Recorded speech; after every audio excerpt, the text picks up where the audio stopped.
Welcome to the live stream. I'm tired, and I also am wearing the exact same thing I wore like only 2 weeks ago for the live stream, but I was already wearing it for an event before this, and I just decided to leave it on. So, but now it has a shiny bike attached to the front, so it's a different outfit. That's how that works. Anyway, I think today we're just gonna have a nice, cozy, autumny live stream. I thought it would be interesting to talk about why the US is so behind on paid leave compared to the rest of the world. I don't even mean compared to the rest of the rich world. I mean compared to the rest of the world. The US is astonishingly bad at providing mandatory paid leave, both sick leave, vacation leave, and parental leave. And I thought it would be interesting to talk about that and kind of why, some of the origins of the reasons of why that is true, why there's really been a divergence, and what some of the things that have changed since the pandemic that have influenced attitude towards paid leave and family leave. And the donut we have today is... Oh yeah, which donut cam do I use today? Oh, we're getting the donut late. Okay. The donut for today is an apple cider cake donut. It's very fall-like. And, yep. Oh, there's a cat hair on it. That didn't come from the donut shop. That came from my house. But it looks delicious. Anyway, how are folks?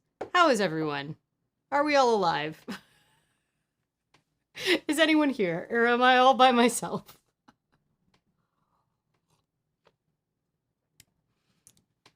So that's mainly what do I want to talk about today. But, you know, I could always just vamp and show off more planners if we want to. I finally got a cover and I got my Hobonichi Techo for the rest of this year this week, so I can try it out ahead of next year. So, you know, I could just vamp and show off planners for you all if you really wanted me to.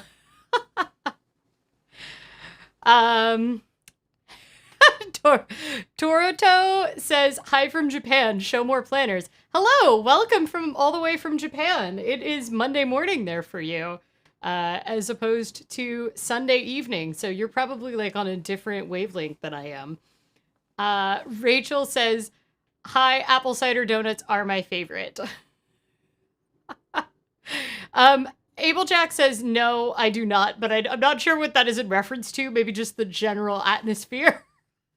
David is tired, but here. Hello, Craig. Well, I'm glad to know I'm not all by myself. I have an extremely low energy level today, so we're going to see if my energy rises as I discuss just how bad the United States is at providing paid time off to workers, or if we just give up, I eat an apple cider cake donut, and show you more planners. So that's, you know, always possible.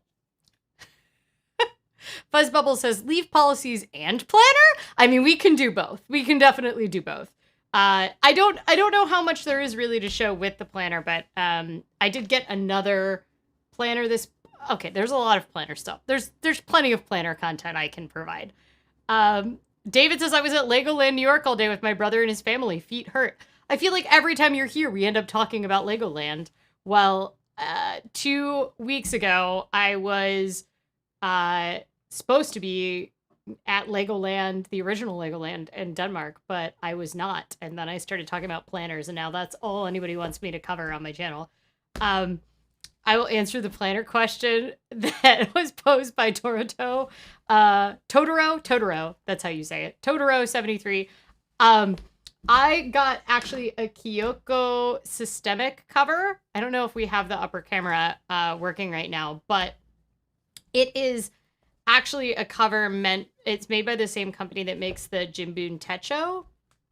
And it looks like the camera is down. So the So it is a Kyoko systemic notebook or Kokuyo. Oh my god, I'm sorry. I'm so bad at pronouncing things. But what is cool about it is that it actually, you can fit other notebooks in it, and you can kind of like double up the notebook potential. So Kokuyo.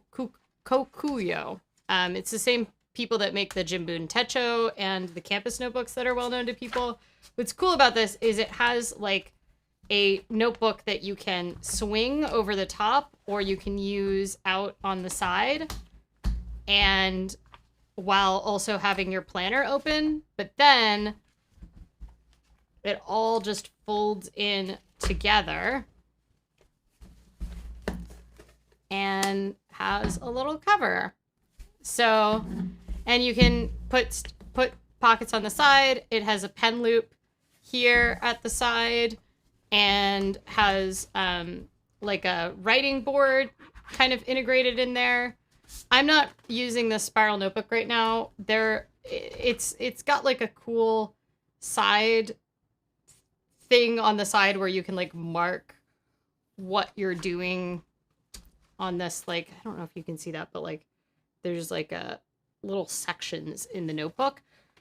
I just got it. It just arrived yesterday, so I don't have extremely strong opinions about it yet, but it was $20. The most hilarious part of all of this is I did all this back and forth about what I was going to get for a cover, and then in the end, I have 3 different covers coming this week. So I got this one, and this one I actually got from regular Amazon, like American Amazon. However, the description was entirely in Japanese, so it wasn't from Amazon.jp. It was from regular Amazon. I had a gift certificate to Amazon, so I figured I'd use it. I got this thinking that I was going to have to wait for the one from Australia. Then, meanwhile, the one that I completely lusted after showed up secondhand for an amount I was willing to spend. So the one I was lusting after was $120 at like a minimum when I saw it online, and I was unwilling to spend $120 on a planner cover. It's not that I don't think it's worth that, as far as like the designer and the skill and the marketing and everything that goes into it. Just for me, that was an upper limit. However, I found it used for half the price, and I'd been kind of keeping an eye out, and I had not yet. It was a runaway good deal. So I got that one. And then I also got a notification that the one that is coming from Australia that was predicted to not be here till November is actually going to show up later this week. So now I have 3 covers showing up, and probably some of them are going to get sold. But, you know, I have a lot more studying in school going on right now than I have had in like 9 years. So maybe it's okay that I have a lot of notebooks and a lot of notebook covers. David says, no, I just got a rain check from the last time and had to use it. Oh, nice. Was it an actual, like, serious rain check? Like, as in it rained and they gave you a rain check? Jealous of Legoland, but no minors to buy / conscript. Sadness.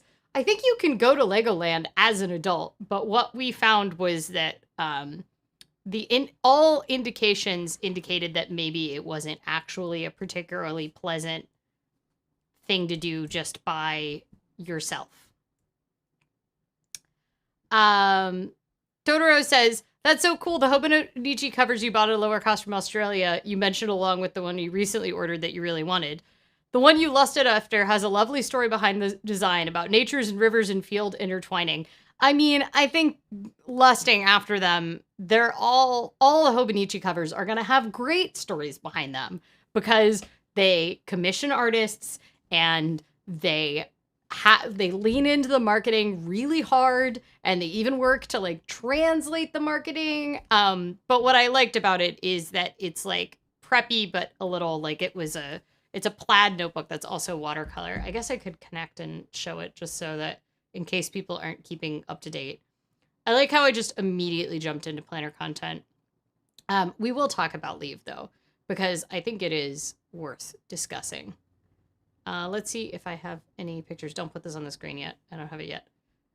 Okay, so this is the cover. This is the planner cover that I got. Am I connected? Okay, this is the planner cover that I got for half the price that it was listed online. And this was the one that I wanted the most, but it was originally like $120 to get it from Japan or more. And this is what the inside of it looks like. I'm pretty excited about it. We'll see. But I will say that the Kyoko Systemic Notebook is pretty great. I went and attended my first in-person class in probably...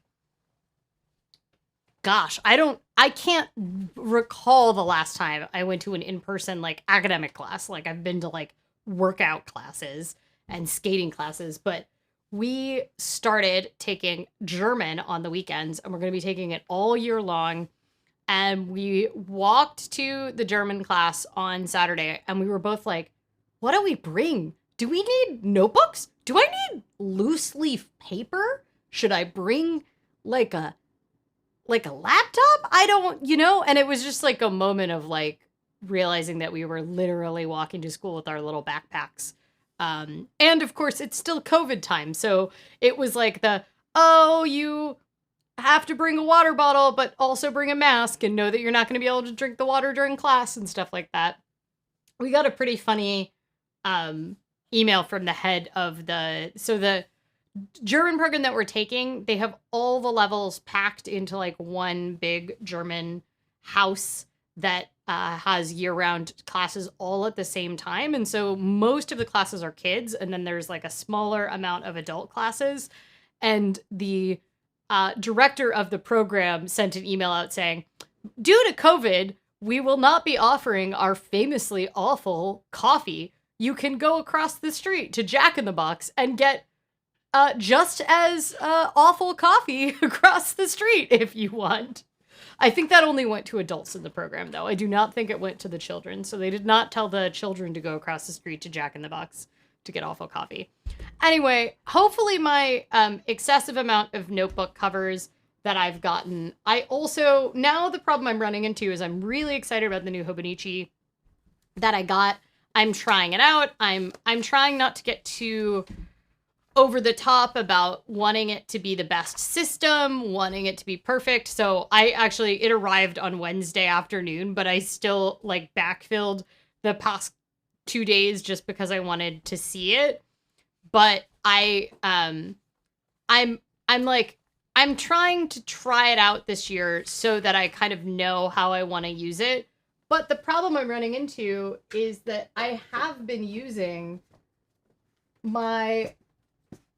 oh my God, I have so many textbooks right now. Okay, I have been using this little Mark's Edit as my daily to-do list, and I don't need 2 to-do lists. I'm not the kind of person that's going to use 2 to-do list books.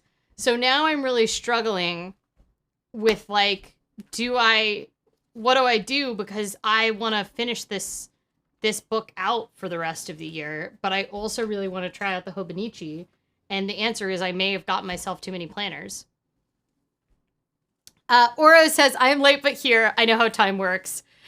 Oh my God, the cam specifically for the journal, A+. Is anybody here that wants to talk about paid leave, or are we just gonna talk about planners? Because I guess that's fine. I have notes though on the planner about paid leave.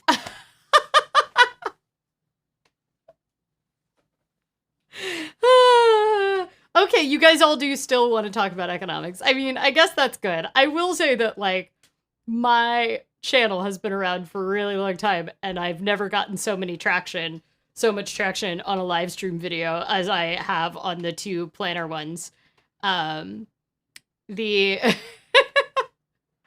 David says, I just don't want to leave my chair. Whatever you talk about is fine. Great. Okay. Well, I can at least provide some hopefully kind of low-key entertainment that makes you walk away feeling like maybe you've learned one thing, or at least you've hung out with someone and had a conversation where you didn't have to put that much energy in, that's really what we go for with this live stream, is hang out. Maybe we talk about economics. Maybe we talk about planners. You will see me eat a donut, and you walk away feeling like you had a hang at the bar with a friend and you were less socially drained and you could leave whenever you want without judgment. That's really what we're aiming for. No walking away sitting. Maybe you could like roll to the side. It's all you've got in you after Legoland. Latitude says, oh, I think planner view should be a regular feature, just like the donuts. Well, I think that I might need to make some separate planner content because I will say the people that, like, a lot of new folks have been commenting on the videos, the live streams and everything, and mostly in replay, and they're all very nice and leave great comments, and so I want to encourage them to come back, and I don't want to scare them off with just our economics, but Totoro says, would be interested in learning your thoughts about short-term disability insurance that isn't provided by one's employer. I mean, short-term disability insurance is can be a good investment, but is often priced at quite an expense for a lot of people that it is not worth getting without having it subsidized by one's employer. Long-term disability can be maybe like a better thing. The Journaling Broom says, yes, I discovered you through Hobonichi 2 weeks ago. Well, I'm in the Hobonichi cult now, so hopefully you stay and maybe you enjoy some discussion of economics and budgeting. Since next week kicks off Budgetober, we will actually have quite a lot of budgeting topics to cover, but I am hoping to maybe, if I can find some time, if I can plan for some time, to make some specific planner videos, because I thought it was delightful how many people found me through Hobonichi, so thank you for being here. Joe made it here. Great. Well, we've got multiple continents represented now. We've got Japan, Australia, US. I don't know if we have any Canadian folks, not that they're a different continent, but yeah, we've got a good mix here. Plan some time for your planner in your planner. I mean, I do already. Who doesn't? Obviously. I have many, many stickers in all of my planner books that have stickers of planners so that you can plan some time for your planner in your planner. I am really liking the Hobonichi, I gotta say. I'm not like a pretty planner, like everything is like messy, but it is working for me. But the amount of guilt I need to figure out what to do with this guy for the rest of the year because I can't abandon it. It's too close to the end of the year. So I have a problem where I bought a new planner, but it doesn't start until 2022 January. Well, I had that problem.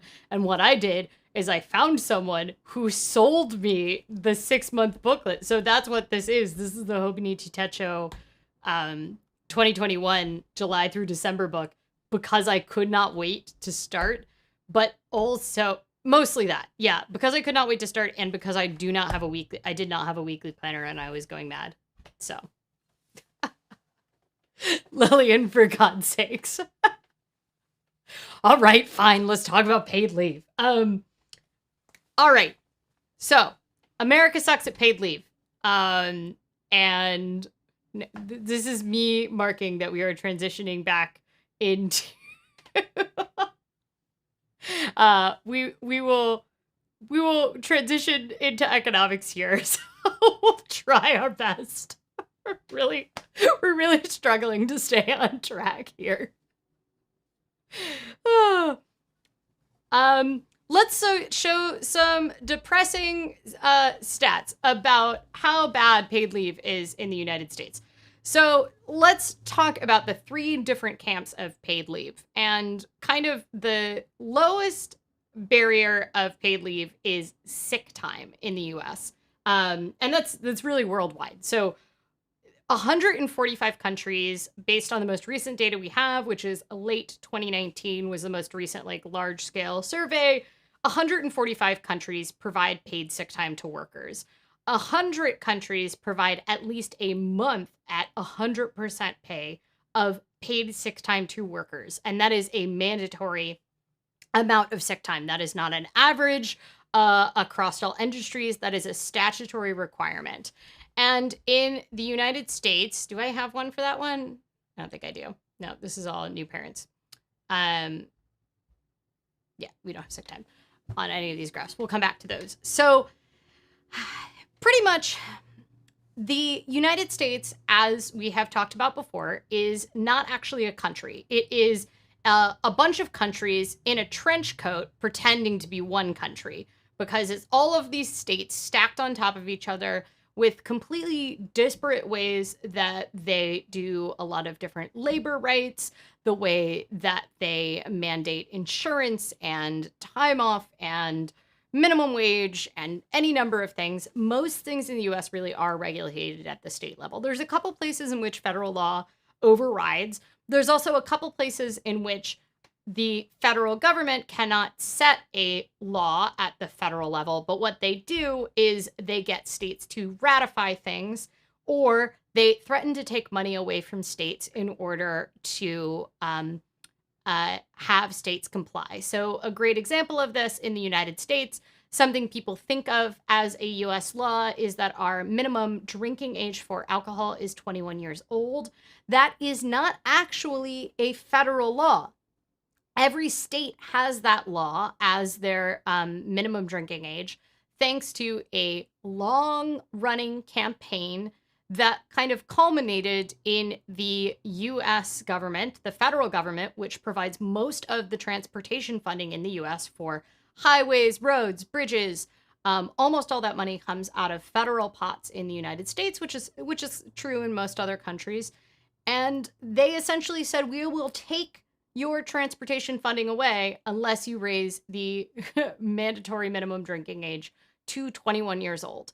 And that means that there's actually different ways that states enforce this. There's different amount of penalties that happen in each state for this. And different states have different exceptions. In some states, if you're married to someone and you're under the age of 21, if your spouse provides you with alcohol, it's legal. In other states, that's not true at all. In some states, there are religious exceptions. There's exceptions at home. But there are just totally different ways that it is enforced across the board. There's also some states that have exceptions to it for military. And there are many ways in which military members under the age of 21 can get around it if they are on the base or on military land. So it is this is a great example of how what happens in an individual state is not indicative of what the US does as a whole. That being said, the way that we function means that what happens is that the enforcement mechanisms at the state level, when states do want to pass kind of labor laws, mean that workers that tend to be left out tend to be workers in the poorest states. In the US, the states where there is the least economic power, that have the highest amount of people that are descendants of enslaved folks in the United States, are the states that have some of the weakest labor laws.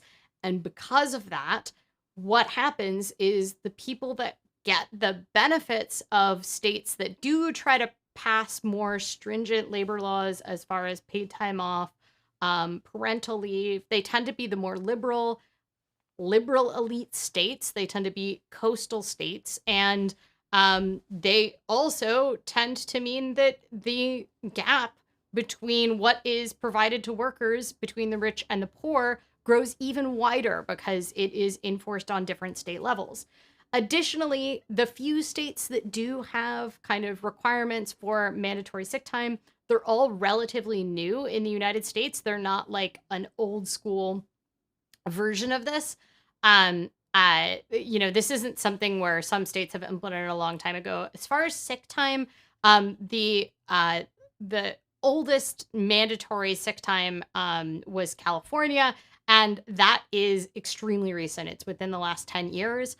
Following that was, I believe, Massachusetts did it right after that.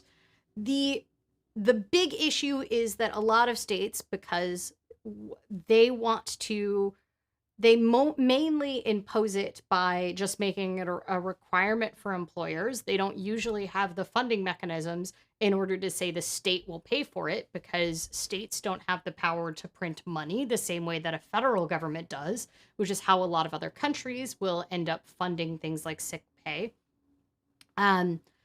is that they will just put a requirement in place, but then they'll put in exceptions to those requirements because they want to look kind and be kind to small businesses that might not have the infrastructure to support something like tracking accrued sick leave or whatever.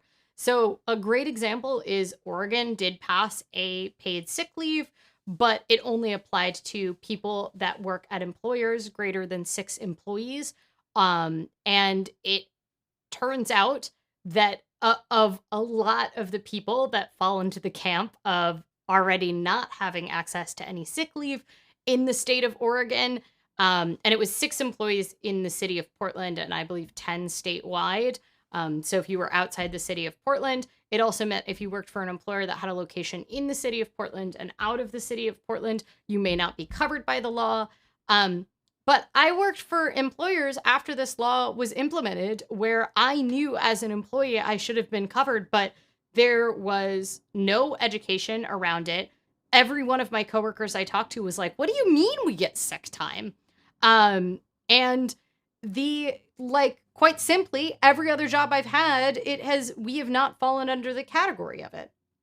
So I have what is considered in my current day job. I now have like an fancy salary job, and we get very generous PTO, but our PTO includes our public holidays and our sick time.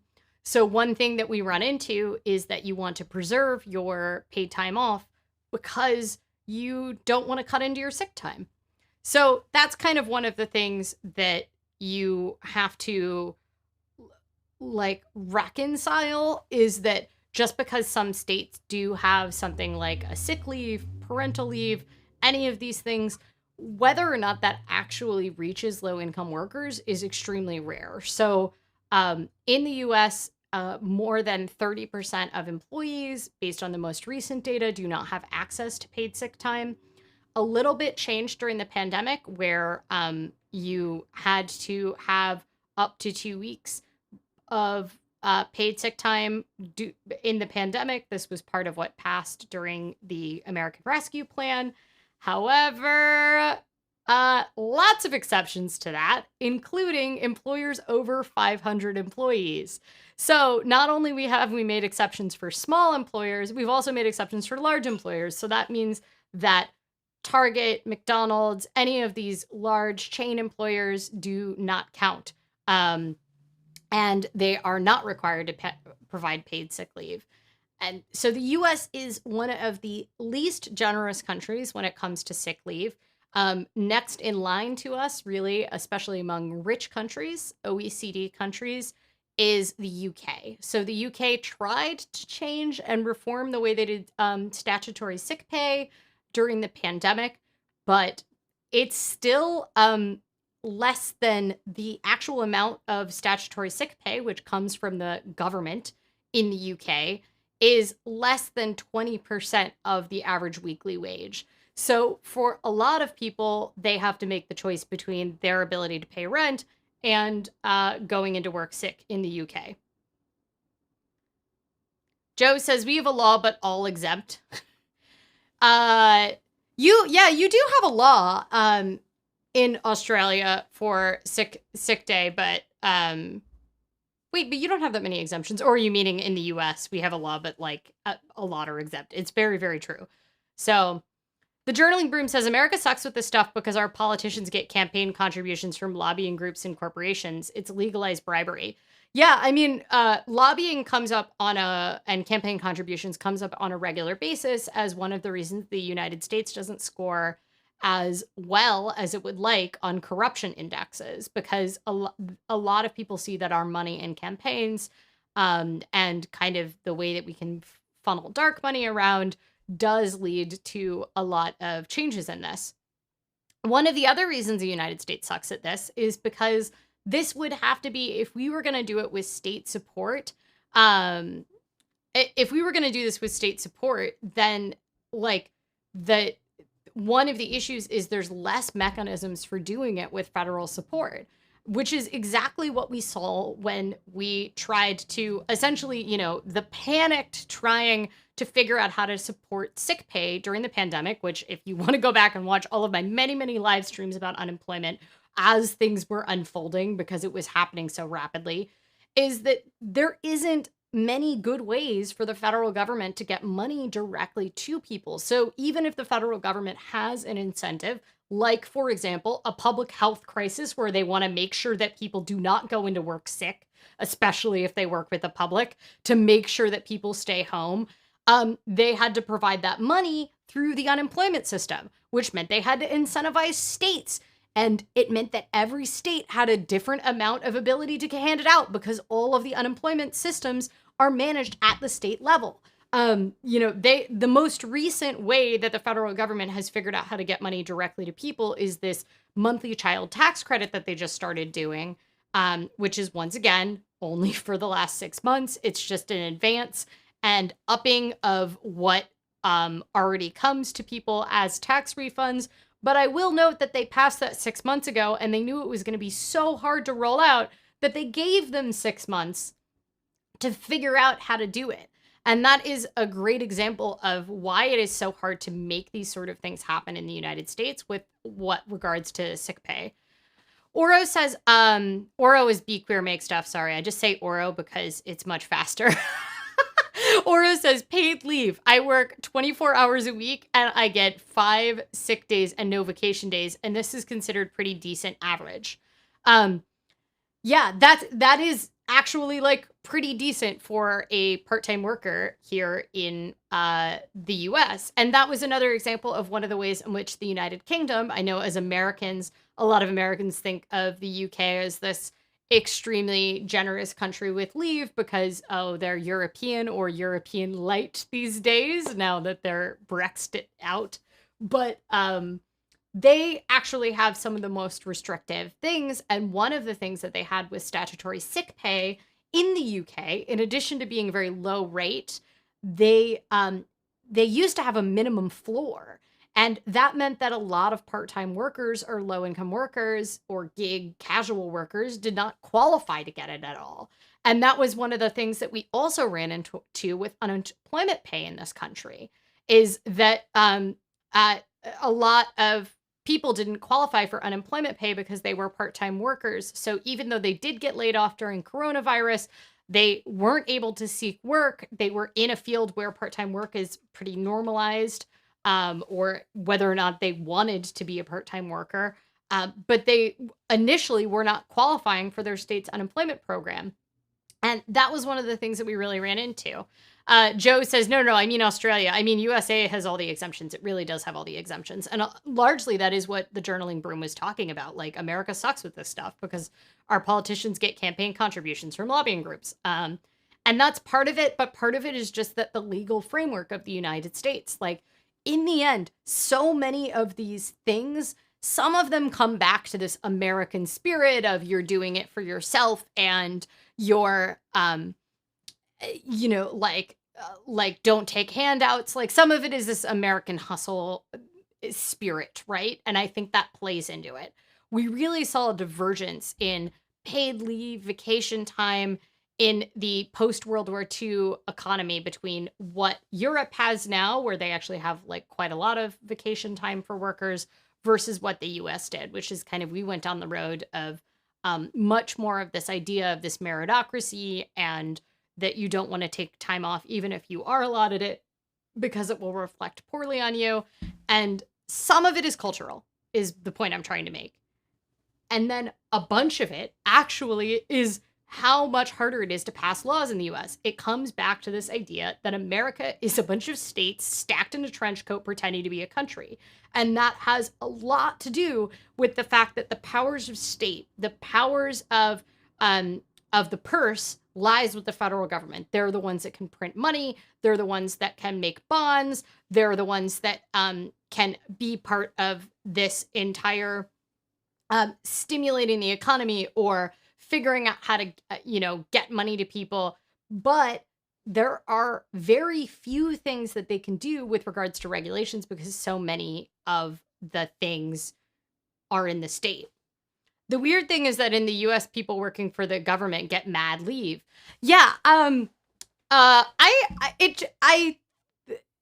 think it should only have one more comma. You said it should have more punctuation, and I don't know where, but I really think I think that sentence is it. So, but that's actually not the weird thing, Ablejack.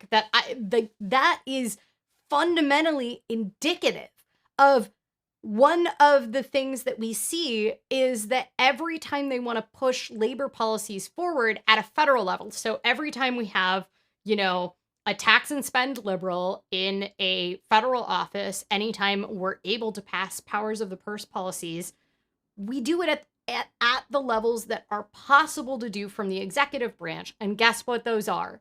Those are federal employees and federal contractors, which is why so many of the,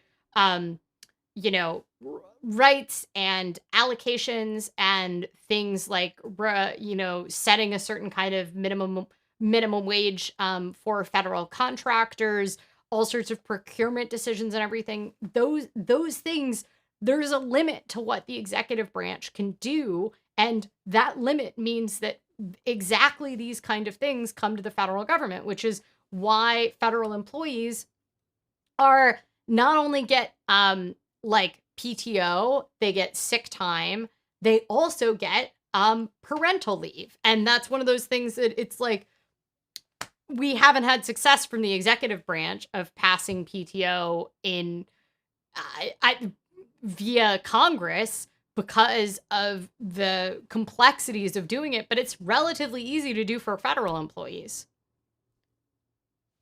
Aura says, I had no idea the history for making that law. Yeah, Montana, the only reason Montana has, this is referring to the 21 drinking laws.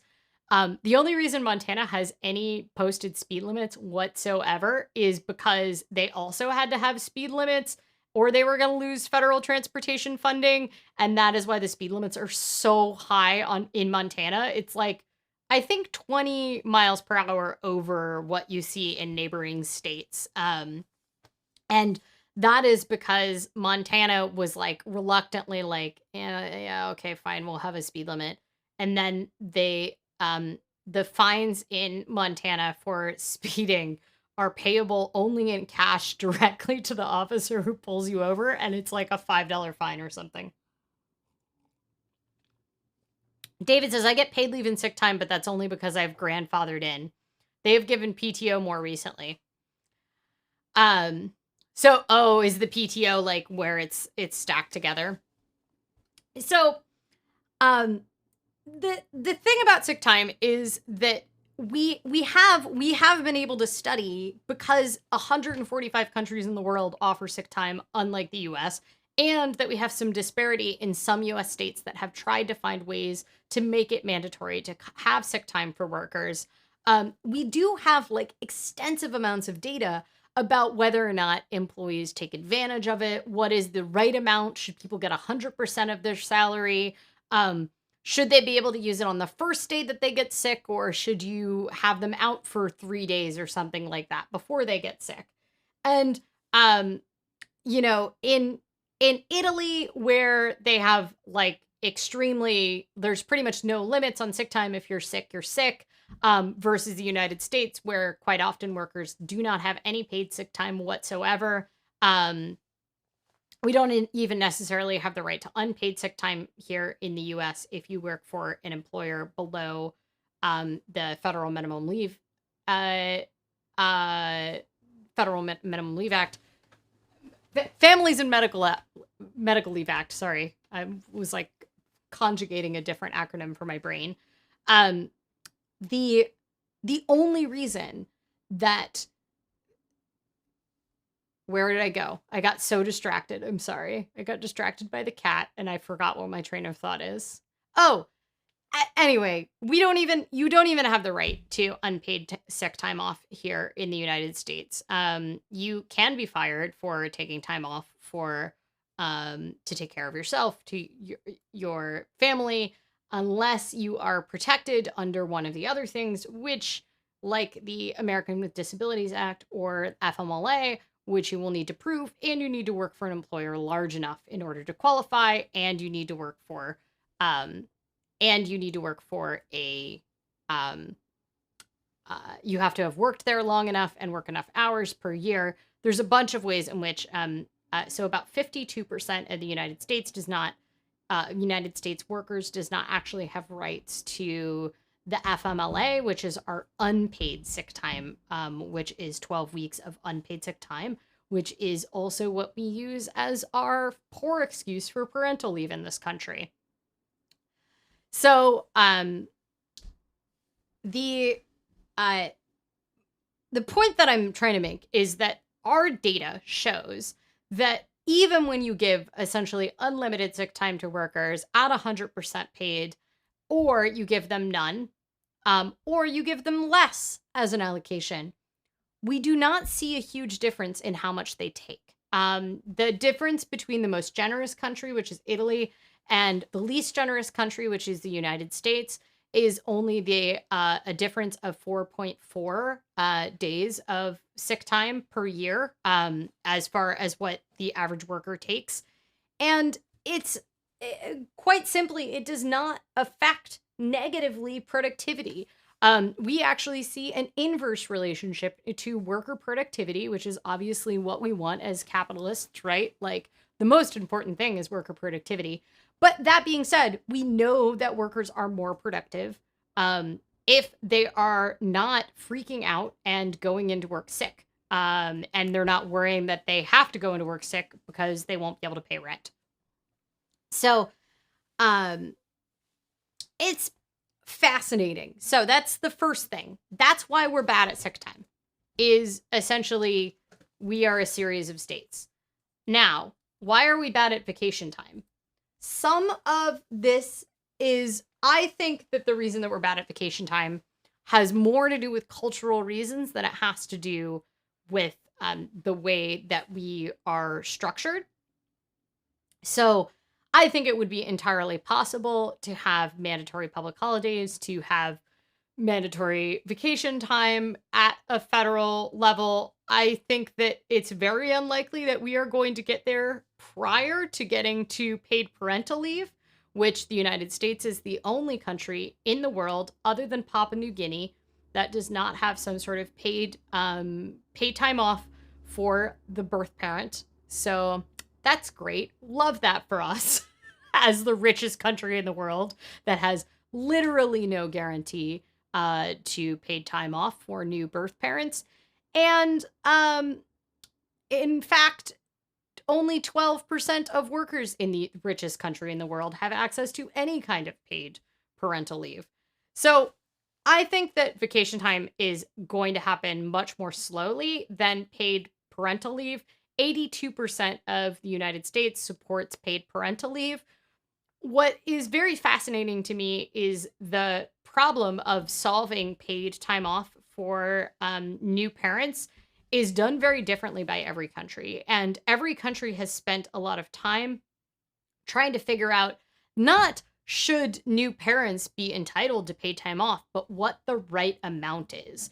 So Japan gives extremely generous paid parental leave because they are trying to improve retention of women in the workforce. Japan, despite being a developed country and a very rich country, actually has really poor gender equality in the workplace. And that has a lot to do with the fact that a lot of women, if they leave to have kids, they can never quite get back into the workforce in Japan because of the way the workforce in Japan is structured. So Japan has one of the most generous. This is a OECD graph of, so this is essentially, the OECD is a club of rich countries, roughly. And this is where we are at in paid maternity leave. I prefer to call it parental leave because the birth parent is not always a mother. But Estonia gives 85 weeks, Hungary 72, Austria 51, Germany 43. Japan gives 36, but they've recently upped it to over 52 weeks. So it's been updated since this. Canada gives 27, but a lot of people end up taking 52 at a slightly reduced amount. And the United States, once again, gives 0. This is based on full time equivalent of 100% pay. So for some of these countries, you might be able to take longer leave, but have a lower proportion of your full-time rate equivalent. Every country does it differently. Some countries do it by having essentially a national insurance scheme that all workers pay into. That's how Canada does it. That is how I believe Denmark does it. And then you get paid out. Some of these countries do it by having a federal fund. So one problem that we've run into in Norway is that the government pays for 8 months of leave. And one problem that they've had is, even though they have a lot of gender equality across the board, they have very good outcomes because they have very subsidized childcare. They still have what is called the Nordic paradox, which is, despite having these very generous policies, which are meant to increase gender equality, especially in the workplace, and be better for the economy, they actually have a lot of women who do leave the workforce, and they have less women in leadership roles. So they might have good gender equality across the board, but they still are not promoting women into these leadership roles. And the question is that actually because their leave is too long or too generous? Or is it because the companies are not invested in the leave because it's paid for by the government? It's very frustrating to see other countries struggling with if maybe they're being too generous with parental leave because that, as an economic policy, or if they should have states buy-in, or if they should provide more paternity leave and father's leave, because quite a lot of countries now have paid leave for fathers as well. And we are still trying to have the birth parents have leave in this country. It's frustrating as an American to see just how many light years ahead the conversation is in the rest of the world as compared to the United States. So this is another kind of way of looking at it. As you can tell, this diagram clearly has an interest in the way it's portraying this, but it really does show you just how much the countries leading in this category are usually European countries, but this is an economic policy for countries. The reason that countries do it, the reason that countries mandate paid parental leave, is not just for the long-term outcomes of families and kids, but it is a gender equality policy, and it is an economic policy. If you do not provide paid leave and workers have to go back to work almost immediately after having a kid, you are going to have lower productivity. You're going to have worse outcomes. You're going to have more stressed folks, and you're going to lose them as workers, quite possibly. If you do not protect their jobs when they do choose to take out, they might drop out of the workforce entirely. And then you've got less workers contributing overall to the economy.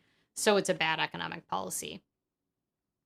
Ablejack has to let the dog out because the dog is Ablejack's superior officer. So thank you for joining. FMLA, unpaid sick leave. I really need to learn about how FMLA works. It is extremely frustrating. So FMLA guarantees you 12 weeks of paid time off for family or medical leave. So it's either for you, your own medical needs, or to take care of a family member. This includes the birth or adoption of a child. The problem is that FMLA only applies to you if you work at an employer over a certain amount of employees. It depends on how many employees are on site. It depends on whether or not you're full-time. You have to have worked there for over a year. You have to have a certain amount of hours. And even more fun, as someone in the forums was discussing, even though they worked at a different job site, both of them and their spouse worked for the same company, and they had to split their FMLA leave. They were not both entitled to the full 12 weeks of leave, even though they worked in completely different departments on different campuses. because that's the way the law applies. And 52% of workers in the United States do not qualify for FMLA, and that is our only protection for jobs, short of being a National Guard member in the U.S. If you're active duty military or National Guard, then your job is protected, even if you work at a small employer, if you have to take time off because you've been deployed. Oro says, FMLA, it's such a cluster to figure out. I might qualify for it for a surgery I have in 2022, but I might be 50 or so hours short to qualify. Insert upside down smiley face here. It's super frustrating, and you have to work at an employer large enough to qualify. Craig says, one more example of differences between states. When I was in high school in late 80s, teens would drive to neighboring Louisiana for beer, where 18-year-olds could still buy legally until the mid-90s. My dad was over 18 but under 21 when New York was transitioning over, and because of that he was like grandfathered in. So like for like 3 years there or something, there was like a period where the drinking age was 21 but you were grandfathered in if you were under 21 if you had been 18 by a certain date. Anyway, it's just wild. But yeah, I mean, there's tons of differences between states as far as that. But I think it is really, really important for people to understand that in the United States, we've put the burden on states to pass rules. And then we've put most states, because they do not have the power of the purse, they do not have the power to make money happen. A notable exception is California, which could be its own country if it wanted to be. And that is why California has the ability to enact so many strong regulations. In addition to being a very liberal state, they are a state with a huge economy. And because they are a state with a huge economy, they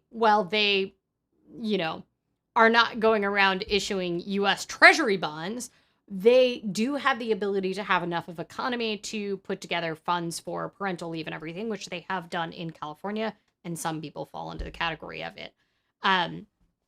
But that's the problem, is like states don't have the power to like create their own funds, so then they pass the buck on by making the requirements be onto employers. Employers don't necessarily have an incentive to tell employees that they even qualify for these. If you work for small employers like half of them don't even know what they have to do to track to be up to date with the state law. And it's a complaint-based system, right? And if you work for an employer with 5 other employees, you don't really want to be the one that's like putting in a complaint about it. So parental leave we talked about. United States is far, far behind. Nobody is quite sure what the perfect amount of weeks when it comes to parental leave is. We don't know, because the one thing is that you don't want to be, it's not that there's a such thing as too generous. We like to incentivize people to take time off to raise the next generation. That being said, from an economic perspective, you don't want to provide support for so long that people are out of the workforce that they can't get back in. If you are doing it as an economic policy, you could be doing it for other reasons. But if you're doing it as an economic policy to make sure that it is easier for workers to come back to the workforce, that they don't lose the progress that they've made in their career, then you have to figure out the right amount of leave. Is it 6 months? Is it eight months? Is it a year? What is that amount? I can tell you it's almost definitely over 0. So the average worker in the United States that takes time off to raise due to the birth or adoption of a child takes off less than 2 weeks. So that tells you something. And once again, only 13% of workers in America actually do have paid parental leave. And we keep holding up this example of, oh, it's so great we have, this country, like Netflix was one of these examples of like, oh, this company has now decided to do paid parental leave for fathers and mothers, and we're super generous and it's going to be this long or whatever. And then once again, Netflix was a great example. It turned out that only went for workers that worked as part of their corporate campuses and not at their DVD distribution centers. So the average worker at Netflix makes $180,000 in those salaried positions. Those are not the workers that are the most negatively affected by not having access to paid leave, because those workers have more ability to float and they are more likely to find their way back into high paid positions, even if they do take time off. And if we leave it up to private companies to do, then we are going to see it not applied universally across employees. And we are once again going to see the difference between what happens to low wage workers and what happens to rich workers get bigger and bigger, which is exactly what we've seen with all of these forms of leave. When I was making minimum wage, I almost never had access to sick time or paid time off. I was really happy if I had access to unpaid time off. And I had to make the call of, oh, I'm not feeling well. I have to be at work at 5:30 in the morning. If I don't find someone to cover my shift, I might as well just go in sick, because I'm also going to lose, $100 if I'm out for an entire shift today. So that now I work in a fancy salaried job where I have far more savings and flexibility. And not only can I work from home if I have a little sniffle without putting the general public at risk, I also have access to sick time, which I didn't have before. And so even in my own life, I've seen that, variety in it. And let alone if you're a gig worker and you are like, okay, cool, I just get no income today if I can't work when I'm sick. So 23% of birth parents who left work to care for an infant ended up taking a economic hit over the length of their career. And there was a California study on paid leave that actually looked at a 10-year trajectory of people that took paid leave, paid parental leave, and actually showed that they had a net negative earnings over the course of their career, $24,000 net negative earnings compared to the control group. And I think it is very interesting because it shows that parental leave does not be all end all for parental leave is not the be all end all for improving the economic conditions of women in particular, because parents, mothers, pay a penalty, as we have seen during this she-session that we have had due to COVID. They pay a penalty at work regardless of whether or not they've just had birth or not, right? And the paid time off does not necessarily fix the fact that there might still be repercussions at the job, that even if your job is protected, even if you do get paid time off, you might be perceived as being less serious about the job. The Journaling Broom says, this reminds me of how Nike got so much heat a couple weeks ago because they had a week off for mental health corporate employees, but it didn't include retail workers, factory workers.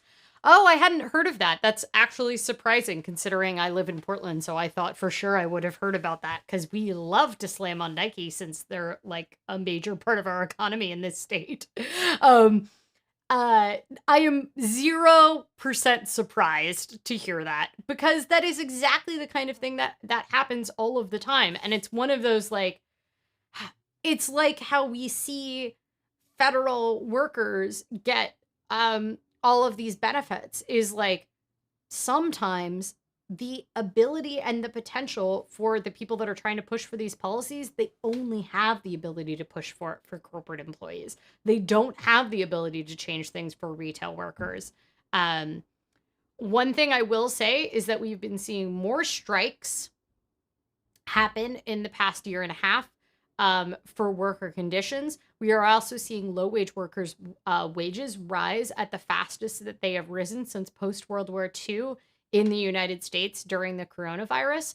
And that, I do hope, in addition to being slightly concerned about inflationary pressures, I am very excited to see what is organizing happening among low-wage workers.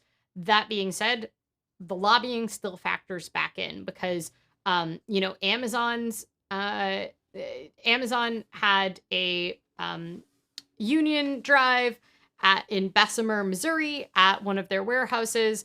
Apparently, the election that was conducted by the National Labor Relations Board to decide if they were going to get unionized, Amazon has enough sway in Bessemer, Missouri as the, organizer of, like, as the main industry in the town, that they were influencing light cycles so that they could influence whether or not pamphlets could be handed out.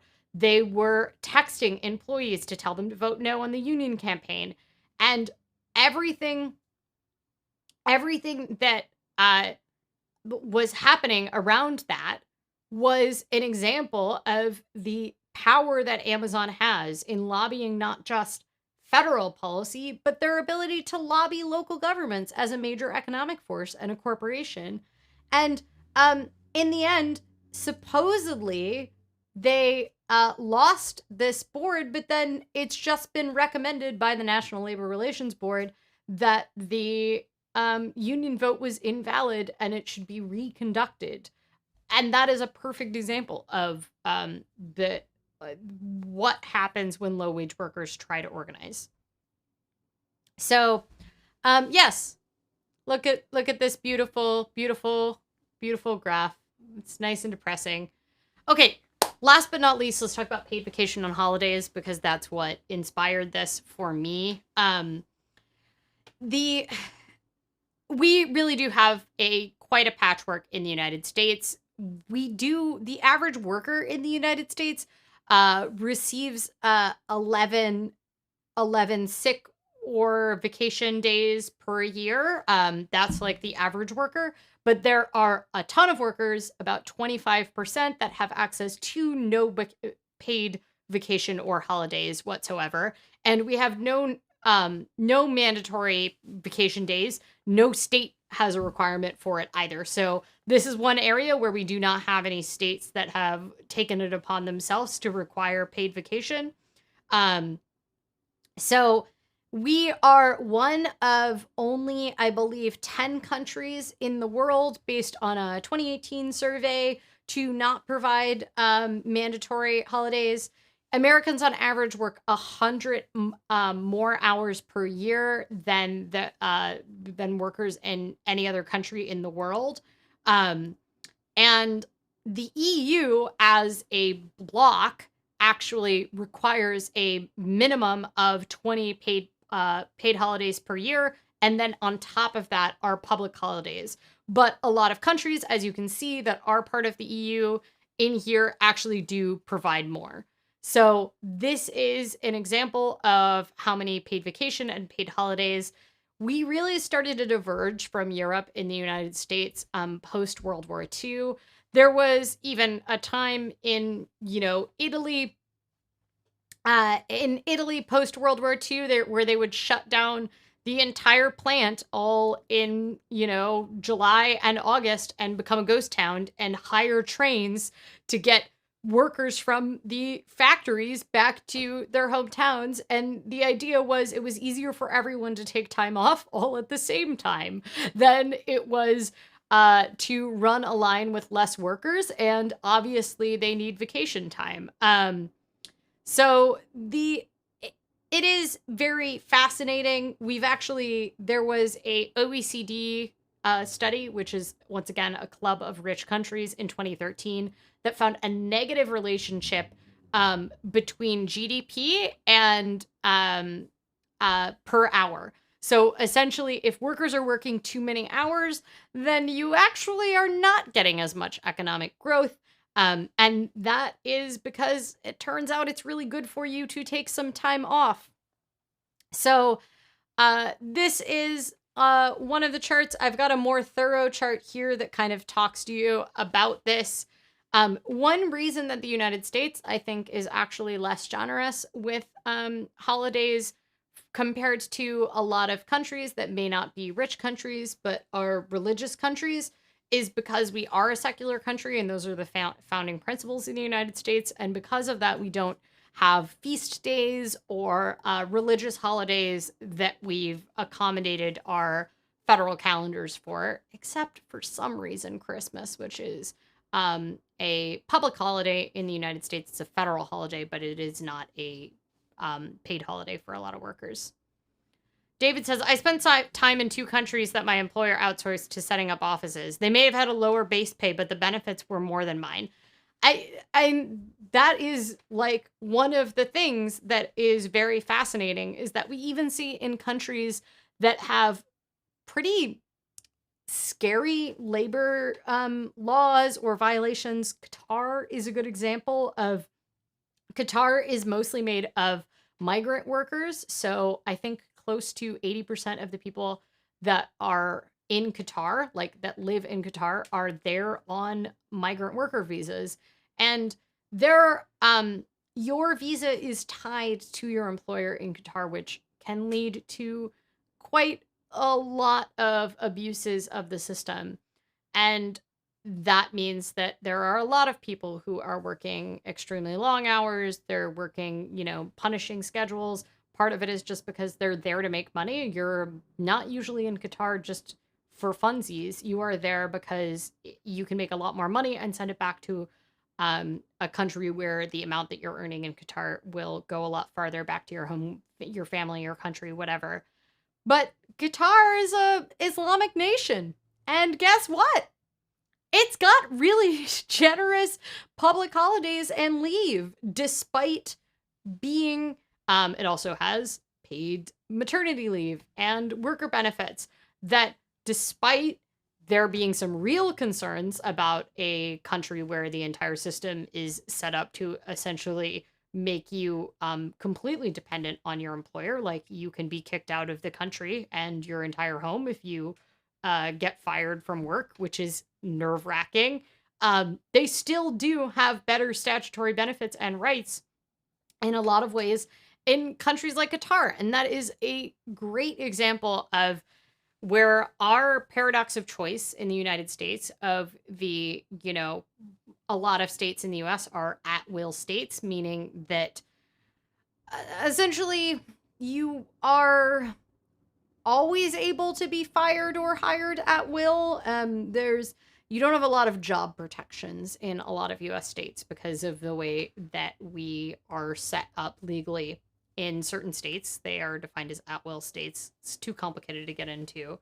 But sure, you don't get a lot of stability or reliance on your employer. But at the same time, there's always the argument of, well, we do have the ability to shop around in a way that we're allowing the open market. We're allowing employers to try to retain us and compete on things like benefits, which is, you can go back and watch any of my live streams on labor shortages.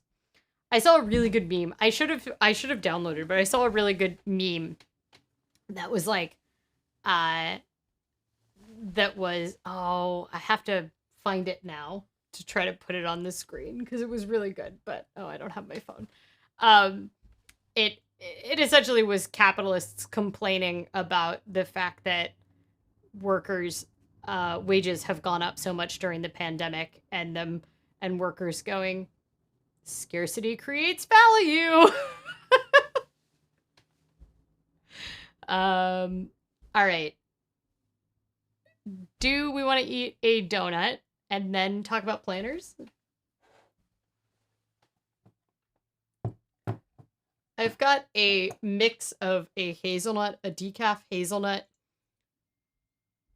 and a pina colada tea today. Oh, do we have the meme? Has it been sent to me? There we go. We can put it on the screen now. There we go. Capitalists. There's a worker shortage. Workers. Scarcity. Increased values. Capitalist. Wait, what? All right. Does anybody have any questions about PTO or why America is so far behind in all of this? Was that valuable to anybody, or was it just me ranting? A common question when I end up describing US versus the rest of the world. All right. Donut and then planners. I'm going to show off the donut. Which donut cam should I use? Is this my donut cam? All right, this is a vegan apple cider cake donut. It's really having trouble grabbing the focus. Oh Lord. There we go. It's just very, like, it's extremely powdered and sugary.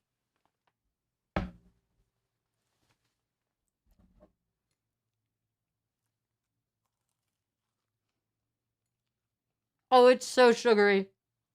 I'm just gonna have sugar all over my face.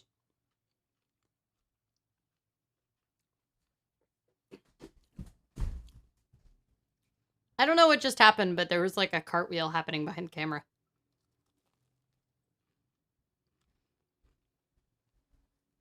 I brought a napkin. Oh, I'm getting another napkin. It's really good. It's quite dry, which I guess is to be kind of expected for an apple cake donut. It's pretty much just like sticking your face in a pile of cinnamon sugar. That's the best description I can give for this donut.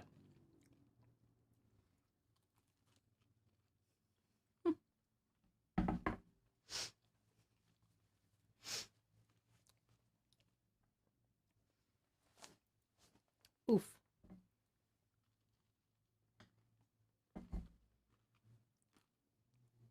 I can't eat this anymore in camera. It's like, it's so dry and it's so sugary, it's impossible to talk and eat at the same time. The cat did not do a cartwheel. Aaron kind of did a cartwheel. The cat is napping in the box and kind of looking at Aaron like, what was that? Aura says, no, but gosh, I hate that my state has declawed unions. My union contract has a no-strike clause for an example of declawed. Oh, yeah. Oh, I have a kitten in the background now.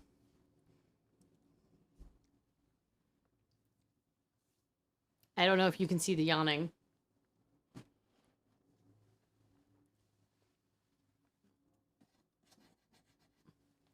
There we go. She's just gonna nap permanently in the background. Latitudes, I have returned just in time for Kitten. Oh, I see. You dipped out and then you've come back just in time for Planners and Kitten. I see your priorities.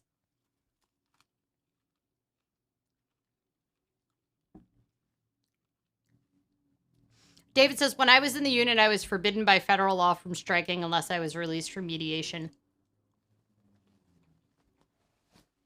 My parents were both teachers in New York City. New York has the Taylor Act forbidding strikes. Isn't it quite common to have a no strike clause until mediation? Am I wrong? You know what? I have quite a lot of union organizer and union lawyer friends because I used to work for the Democratic Party. I should get one of them to come on as a guest at some point. That sounds very fun because there's a lot of stuff that's like they will only know. Oh, should I give a rating to this donut? Taste was 4 out of 5, but the ability to eat on camera was I think a 1 out of 5.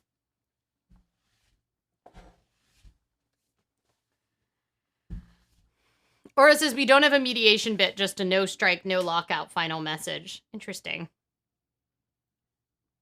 I worked for a grocery store that, so Ohio actually has pretty good union labor laws, and I worked for a grocery store that was really, really close to having a strike walkout when I worked there as like a teenager, and I just had this moment of like, oh my god, what am I gonna do? Like, I've been told never to cross a picket line, but like this is also my job. And the irony of it, at the 11th hour they managed to settle it or whatever. We got a raise from $5.05 an hour to $5.50 an hour, I believe, or $5.35 an hour. That was what like the raise that happened on it. But the irony was that I ended up going and working for the non-union grocery store that was like in the same parking lot. This is the Midwest, so you have to understand that parking lots are like the size of a small city in a lot of other places. But I went and worked for that. Moved from working at that union grocery store, which was United Food and Commercial Workers, which is like the big grocery union that a lot of places are represented, to the non-union store. And I made a lot more money per hour when I moved to the union store, and they had better for me benefits at that time in my life. And I think that probably the union store had better benefits for people that had families, but they had like a tuition reimbursement program, and they also had they just paid more base pay, and we got Sunday pay, which meant that we got like time and a half on Sundays, and Sundays are the busiest day for grocery stores, so it's really great because you can work a lot of hours and make a lot more money. But I moved up to starting at I think 7 or 7.50 an hour at that store, but I helped open that store. So I was one of like the early employees that like worked at that store right when they were opening. And what I found out later was that a ton of people that trained with me, the reason they never showed up to work again is that they were all people from the union from the other store who got hired at the non-union store so that they could go stand out in front of our store in their uniforms on the first day that we opened and picket our non-union store. Aura says, I'm in a very new union and I had a hard time getting anything in contract at all. Interesting. David says, meanwhile, in Europe, unions strike all the time. The laws seem to only be there to get notice, and it seems to be for a defined duration. We're striking on Tuesday for just Tuesday. Yeah, one thing that was like very interesting to me when I lived in India was that like national strike days were like quite normalized there, where it'd just be like, oh yeah, you can't take the bus today because it's a nationalized strike day. And I'd be like, wait, but the buses in my village are all like dudes that are just like an individual operator. They don't like work for a bus agency. And they'd be like, yeah, it's a national strike day, so everybody's striking. And I was just sort of like, oh, okay. And I appreciate that. I'm like down with the cause, but it's as an American, it's like hard for me to understand, which is, I think, frustrating because I'm from the Rust Belt. So I'm from this era and this history of really strong unions. And unions are very much like responsible for a lot of the ability to, be part of the middle class in my family. And yet it's still like the idea of a national strike really blows my mind. All right, floof of the week first. Then we will don't put floof of the week on the screen yet. Oh, my AirPlay dropped.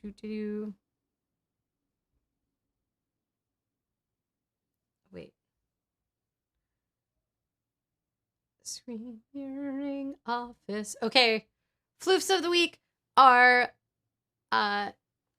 the adorable floofs of our personal finance society members, which are the people that support us with $1 or more a month on Patreon and make it possible for all the workshops that we do with a low-income GLBTQ youth, and for all of the things that make running the live stream and the radio show and the forums possible. And this is Meerkat's dog, Percy.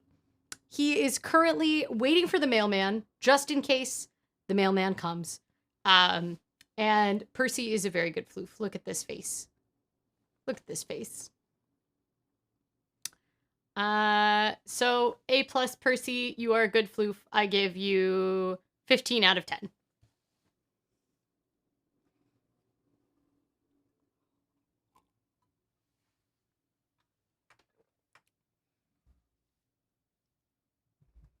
What books are on the shelf? I don't know. If Meerkat was here, Meerkat said that she was not going to be able to attend the live stream. It looks like a bunch of Terry Pratchett. Yeah, it looks like a bunch of Terry Pratchett. They are good dogs. Look at this. What's on the bottom shelf? I like how it's floof of the week, but we're also going to investigate your bookshelves. Yay, Floofs. Thank you very much, Meerkat, for being a sponsor so that we can all see Percy, and for being a personal finance society member. All right, one last note before we get into planner time, because I think we're just going to close out with planner time, which is that Budgetober starts this upcoming Friday. Budgetober, it'll be the third year that we do it. It is a very low-key budgeting challenge where you can try out a new budgeting method. You can try out budgeting for the first time. It doesn't have to be granular tracking and spreadsheets. You can just try budgeting in one area. You can try to find something new that works for you. You can do a tune-up in one category. We're all very low-key. It's totally free. You can find the link down below in the description on the Oh My Dollar forums, or just go to forum.ohmydollar.com. And I have no incentive to get you to participate, except that I think it'll be fun and I would like you to have you be there. And I get to send you a cute cat sticker at the end, which this is one of the Budgetober cats. Everything is like Halloween and autumn themed, and it is a good time. So you should come join. It kicks off October 1st. You can join now, and we will have budgeting themed videos for all of October, so for the rest of the month. There will also be forum badges, but there will be real physical stickers as well. New forum titles. I mean, you can apply your Budgetober badges. You get a new badge every week during Budgetober. So for most of the other challenges, you only get one badge at like the end of the challenge. But during Budgetober, you get a new badge every week, and they're all like autumn and Halloween themed, and they're all very cute. And then you get real physical stickers that you can put in your planner. So let's transition into planner time. Here, we can get that off the screen. Okay, so I showed this off a little bit at the top. The irony is that I am going to have a new, I'm gonna have two other covers show up this week because it was an accident. It wasn't intentional to accidentally buy 3 planner covers for my Hobonichi Techo, but this is where we're at, and we're all just gonna have to live with it, okay? So this is the Hobonichi Cousin Avec, which means that it is a half-year booklet. I was given it for not very much money by someone on one of the Hobonichi groups on Facebook, and they had only used it for 3 pages. They have very neat handwriting. I probably shouldn't show it off too much, but they said it wasn't getting used that much, and I really wanted to try it out for the rest of the time. But now I'm really struggling because also my B6 Jibun Techo Days for 2022 showed up as well. And I love it. It's adorable. And the way that it's structured is actually really close to how I use my my planner overall. So the way that I essentially break down my dailies most of the time is I put my schedule on the side. I've only had this for like 3 days, so I haven't done a lot. And then I put my schedule on the side, and then I just kind of put a to-do list, and that's exactly how this is structured. I also really like how tiny and cute it is. So this is divided into 2 half-size books. The thing that I don't love is that I don't really love the Jibun Techo paper.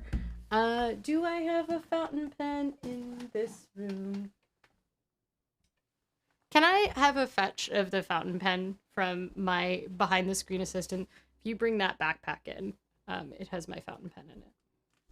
So, I really like the way like the bold felt looks, but I think I prefer the Tomo River paper to whatever the Kyoko is using. I will say this is like, it's very cute, and I'm kind of attached to it, but I'm not a 2 planner person. And I think I'm fully on board with the Hobonichi for 2022.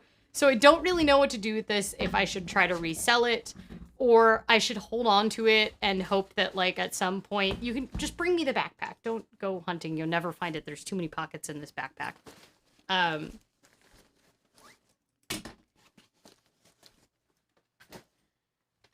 So we can try out the fountain pen on the top or on the paper if we want. So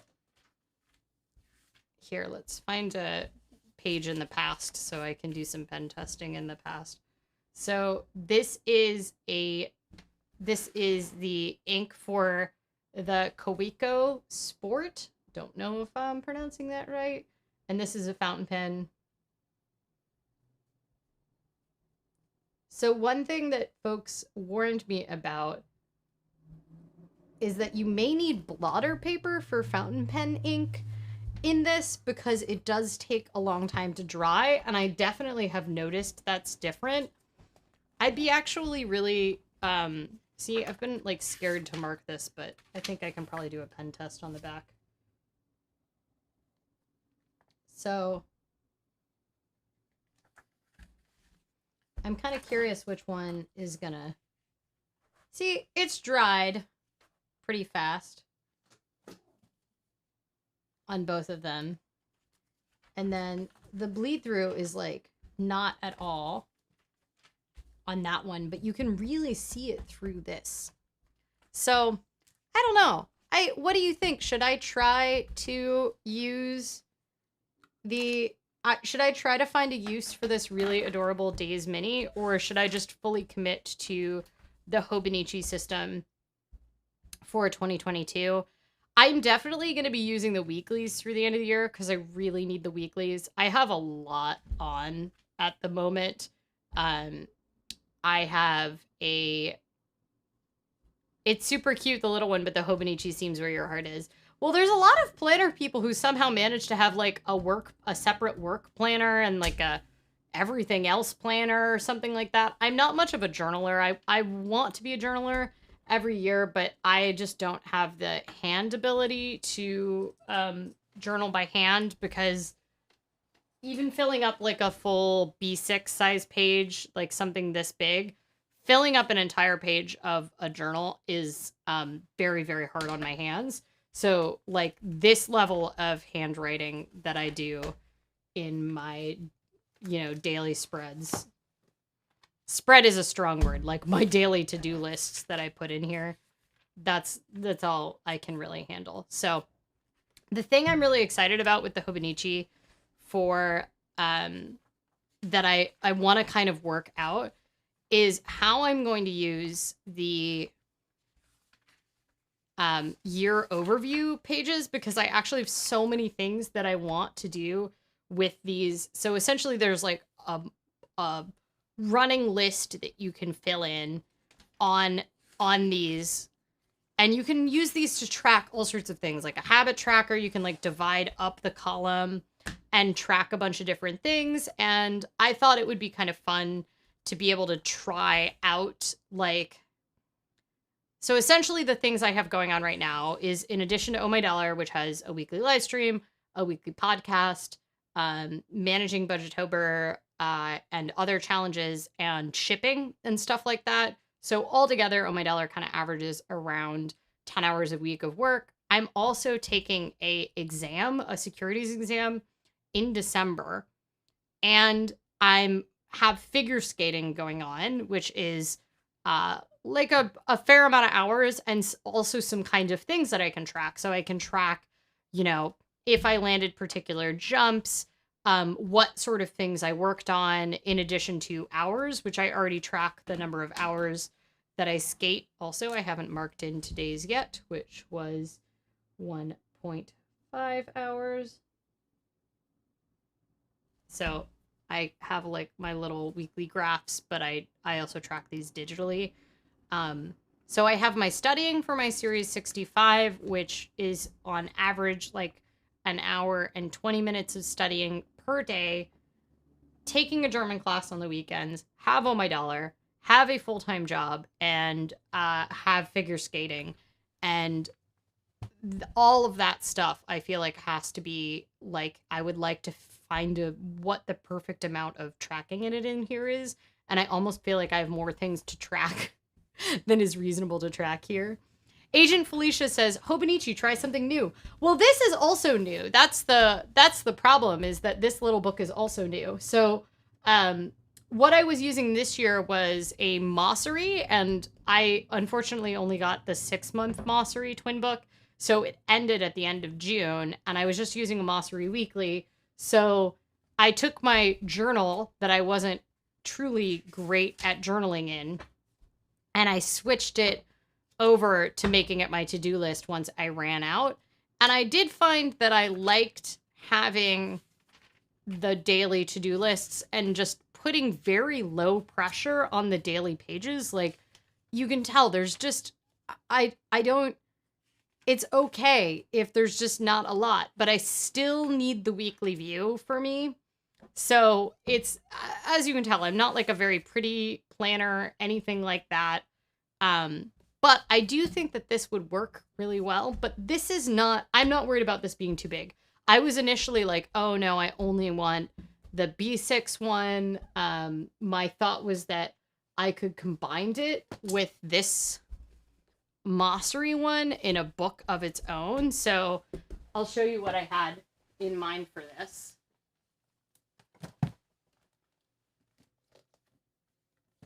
I had 2 options that I could do.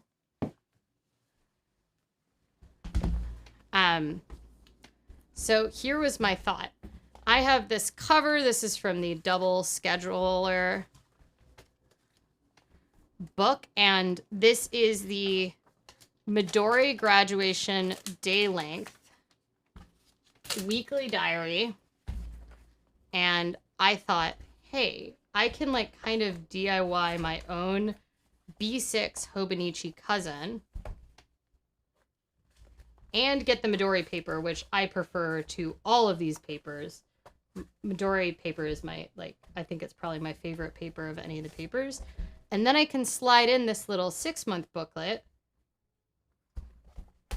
with or without their little cover on it into the back. This is a beautiful setup video. You're loving this, I'm sure.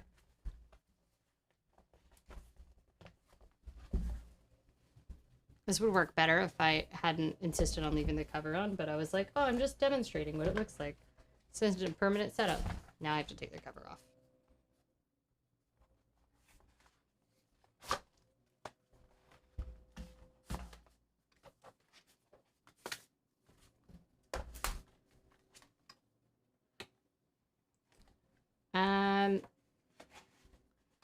Okay. Works a lot better when you take the cover off. So this was my thought, is that I could do this kind of version that's kind of like a DIY Hobonichi Techo. So here is the A5 Hobonichi Techo, and this would be, instead, would be a little kind of combination book. So it's got the daily pages over here that I can use for my messy to-do lists, and then the weekly at a glance view, and then it all folds up into this cute little B6 cover. And I was like, this is a really attractive option, but I also want to do the Hobonichi, and now I don't know what to do. The irony is this is almost identical to the twin book that I was using from Mosseri, and I could easily fit these as well in, because these are almost the same B6 size. This is kind of like a B6 wide. I think it might actually be a B5. B6 wide. Well, this is a B6 slim. So yeah, this is a B6. This is a B6 slim. I forgot that the Jibun Techo is. So I could also fit it into this cover. I know, isn't it? The problem is that I came up with 2 solutions, Agent Felicia, that I like, and now I can't decide which of the solutions I like the most. I am pretty eager to be part of trying out the Hobonichi, so I'm trying it out regardless through the end of the year. because these are all, every planner I'm showing you is a 2022 planner, except this one, which is the 2021. Fuzzbubble says, are you still doing the podcast? Mine stopped downloading last year, and I assumed you stopped doing it. We took a break last year when we were dealing with like contract negotiations, but the show has been back for a while. So if you aren't getting it, you should try refreshing or try seeing if your podcast provider is not updating you or something like that, because you should be getting it now. We switched to doing bi-weekly like early this year, so we are semi-monthly, bi-weekly now. Maybe I should send out like another link. We had, so essentially we had like a long break because we had a bunch of contract stuff going on because I left the radio station that the show was based out of. And so it took a while to get back in. And then at the same time, my contract expired with the podcast network that I had been with. So it took a while to get it back, but I have a podcast. What's the name of it? Oh My Dollar. Just the same as the forums. That's actually my main vehicle. As much as it's like fun to talk to you all about economics and everything over here, I actually put a lot more work into the podcast than I do all of this. So David says, I'm still waiting for a return to the Transportini podcast. I think the Transportini podcast will never come back. I'm sorry to report, because I stopped drinking since we've done that one. And that was 5 years ago now. So I don't think it's ever coming back. Rachel says, I just figured it was live streams instead of podcasts now. I mean, that would be probably a really bad business decision on my part, because the podcasts get like an average of 50,000 downloads. And I get like maybe on a good live stream 100 people viewing it. So I will let you know what is happening, because we did have some problem with like the RSS feeds. So David says, I just like to listen to talks about transportation policy, alcohol not required. Yeah, well, now it's my day job, and somehow I actually am less eager to talk about transportation policy somehow. Is there a podcast feed? You should just be looking for Oh My Dollar, and you should be able to see it. I probably need to do like a push out to the feed and do some haranguing of it. I hate this technical stuff. I moved podcast hosts, and so I had to like change up the feed origin and everything. So we'll see what's happening. But people are still getting it, because I'm still getting like listener comments and everything. So we also stopped doing blog posts for the episodes, which was extremely lazy on my part. So the worst part was that for quite a while I was still making radio shows, because I had contracts to fulfill with PRX, which is my radio distributor. But I was waiting on the podcasts, and then so many of the podcasts were just completely out of date with the times, because I ended up covering so much breaking news. So Latitude says, well, that is why I'm not seeing it on the blog. That's pure laziness for me. The big problem for me was that it was slowing down my ability to get transcripts out and stuff like that. So I just, all of the contract negotiations and everything. Well, thank you for joining us, Oro. We've been streaming now for an hour and a half. So anybody have any other planner questions? Does anybody have any suggestions for what I can do with this little tiny B6 guide? Because I want to finish out the year in this, and I'm not really a journaler. I tried. I really did try to be a journaler. I even tried to like take pictures of the cat and post them in here. And I'm just not really cut out for that life. I'm just cut out for to-do lists. That's all I can really do. But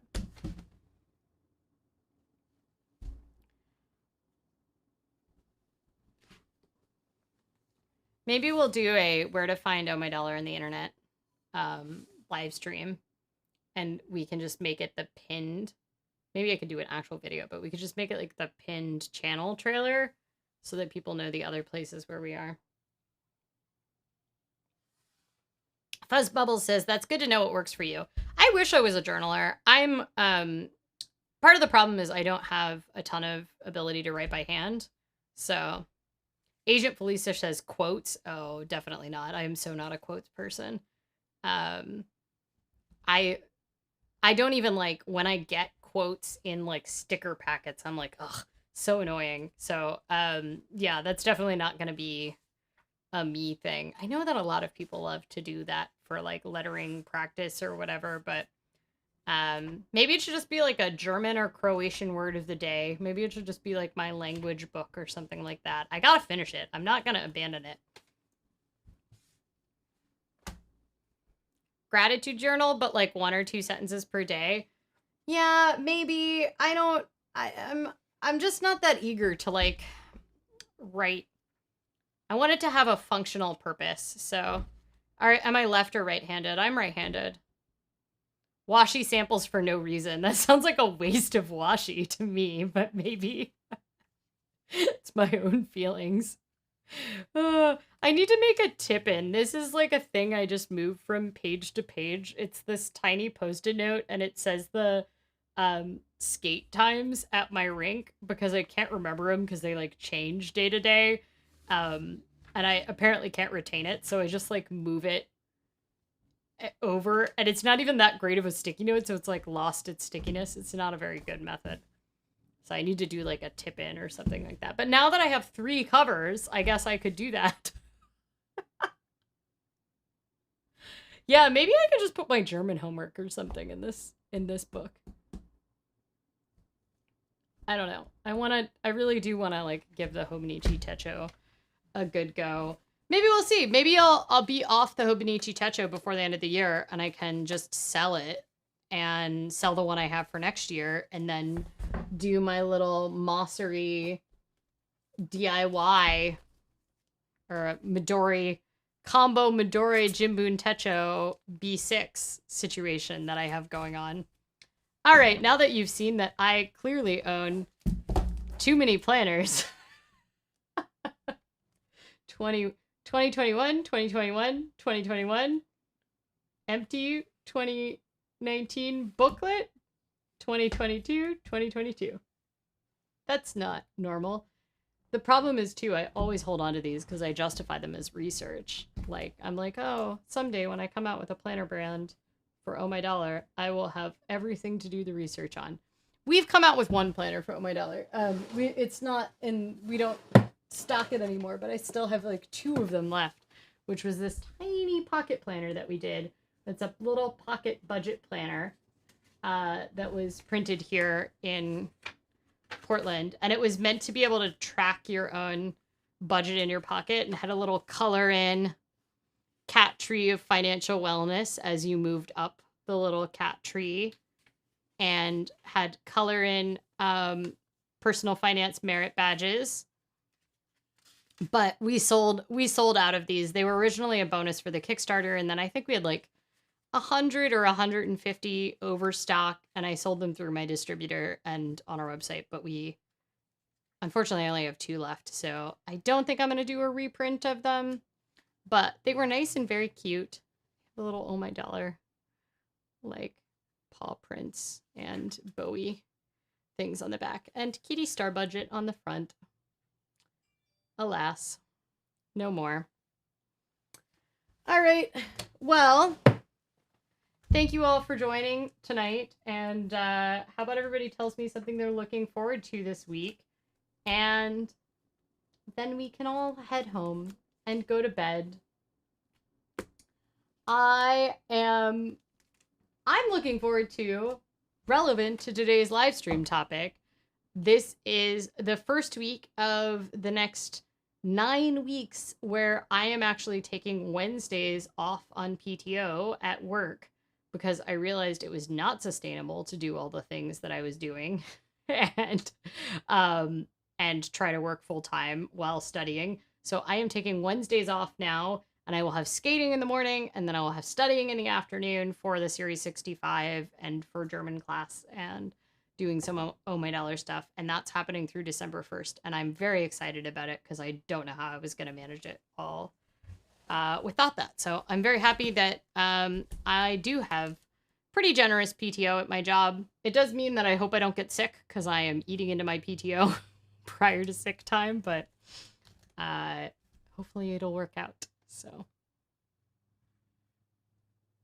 there's so many, this is so many planners. Nobody in their right mind should have so many planners. The planners are like, can sit on top of the other planners. I'm sorry. It's an addiction. One that I apparently have. Just gonna put these in this for now. Store it in here. All right. Is nobody looking forward to anything? Did I lose you all? Started talking about contract notifications. My Hobonichi order, lol. I ordered my first week switching from Filofax personal rings. How do you do like Filofax? I know that people are super into Filofax, and I tried to do the rings for like 2016 or 2015. I tried to do it for like 6 months, and I just could not. I could not with the rings, and they're so big. Latitude says, I'm on Mossery.com. Oh, nice. Is that the thing you're going to look forward to this week? If you don't need the twin book, Latitude, I will recommend that you can go to littleotsu.com and get a Mossery 2022 planner. And if you don't need the twin book, they don't sell the twin book, but they do sell the full book. So if you like the Mossery, I think it's the working man's Hobonichi. I really gotta say, it's got a nice, clean weekly layout. It's B6 size. You can, get the things on the inside. You can also, if you get it from the website, you can get that. So David's on vacation till Thursday, so I'm hoping to do little as I'm going nowhere. You're just going to use all that time to recover from the Legoland, right?